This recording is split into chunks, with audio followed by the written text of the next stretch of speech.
እሳቸው ዘግየት ብለው ሲመጡ ወዳው እንደወጣ መኪና ገጭቶት ተዘርሯል ሰውየው አላህ አልከው አሉ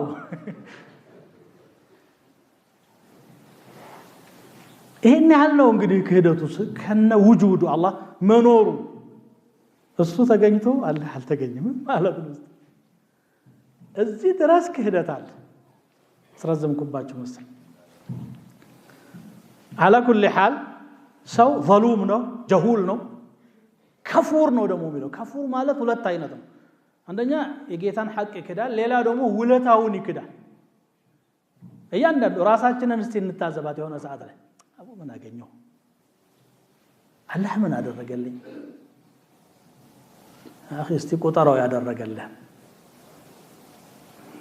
አንተ በማን ንግር ነው እዚህ የመጣው ማን በሰጠህ አይን ነው ያየህ ያለው ማን በሰጠህ እጅ ነው እየሰራህ ያለው እንደው የበላው ምግብ ተስማምቶ በሰላም ዋለህሳ ስትሄድም ደግሞ የሆነች የተዘጋጀች ቁርስ አለች አላህ ይቀደራት يعني لقطر بتل አይተችልም ان تعدوا نعمه الله لا تحصوها قال በኋላ ነው ان الانسان لظلوم كفار የሚለው ያላህን ኒዕማ ብትቆጥሩ አትዘልቁም ግን ሰው ሲባል ክህደተ ብዙ ግፈኛ ነው በደለኛ ነው ይላል በደሉ ከአላህ ሐቅ ነው የሚጀምረው ያላህን ኡሉሂያ አልቀበልም ይላል ከዛ ቀጥሎ ራሱን ነው የሚበደለው ስለዚህ ቁርአን ሲገልጽ ምንድነው ሰው ሌላም በደል አይበል وما ظلمهم الله ولكن كانوا انفسهم يظلمون الله አልበደላቸውም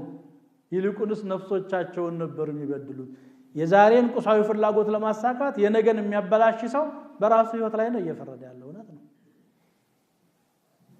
ይሄ ነው የሰው ባህሪ ከዚህ ለማውጣት እንግዲህ ወደ አላህ ሸሸት ማለት ወደ ቁርአኑ መለስ ማለት ነብዩ ሰለላሁ ዐለይሂ ወሰለም ወደ አስተማሩን ነገር መመለስ ነው መፍትሄው እንደው በሽታችንን ማወቁም ይበጃል ብዬ ነው ይሄንን ማነሳው ከኔ በላይ ሃይማኖተኛ ላሳር